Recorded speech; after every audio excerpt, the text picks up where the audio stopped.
We also love this event from Mar-a-Lago. Justin Trudeau made his way down to meet with President-elect Donald Trump.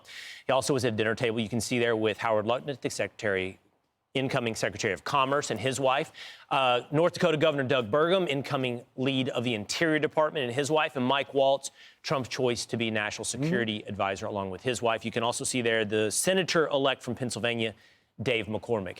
Trudeau brought some of his cabinet as well to have this dinner, where they wanted to discuss the proposed tariffs Donald Trump has talked about with Canada and Mexico. Yeah, this sounds like a super fun dinner conversation.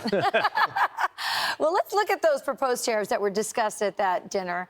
25% on Canadian and Mexican goods, 10% on all Chinese goods, 41% of total trade to the U.S. is from Mexico, China, and Canada. We're looking at a total of $3.1 trillion of goods. That are imported total. That are imported totally. You know, this is a big deal because we don't export as much to them as they send China to us. Specifically. Yeah. And so this is a big deal. I mean, you know, Justin Trudeau and Donald Trump ideologically opposed, and yet you see Justin Trudeau.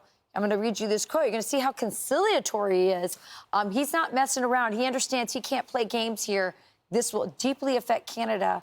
And so this is a quote from him earlier on Friday. He says, ultimately, it's through lots of real constructive conversations with President Trump that I'm going to have that will keep us moving forward on the right track for all Canadians.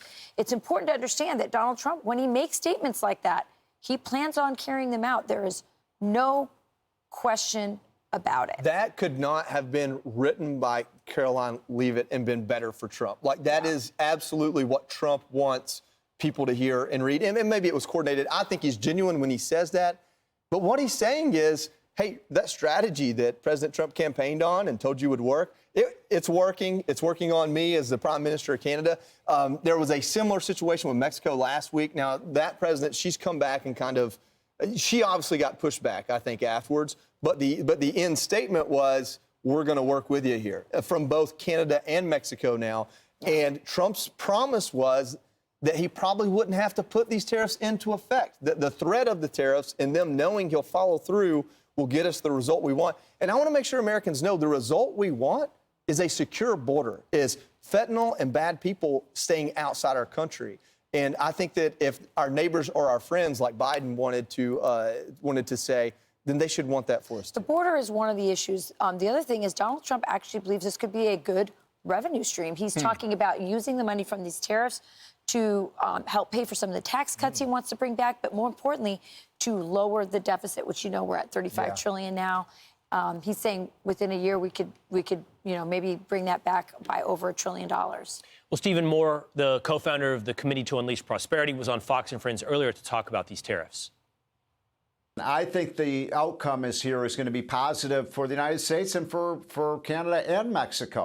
I mean, we all should join together. The whole Reagan vision was that North America would be a large free trade zone. Well, part of free trade cannot be allowing these chemicals and these drugs into our country. I mean, it's so obvious. So I think that what's going to happen, because look, Canada and Mexico have to trade with the United States. We do have leverage over them. And I think in the end of the day, they will cooperate. We will reduce the amount of these illegal drugs into the country, and every one of us will be better off. So I'm positive about this. I think it's going to be very favorable to the United States, and we're going to reduce this scourge of drug overdoses in our country. You know, these particular tariffs, these specifically to Canada and Mexico, are designed to affect policy change. And that policy change is a more secure border. I'm Steve Doocy. I'm Brian Kilmeade. And I'm Ainsley Earhart. And click here to subscribe to the Fox News YouTube page to catch our hottest interviews and most compelling analysis.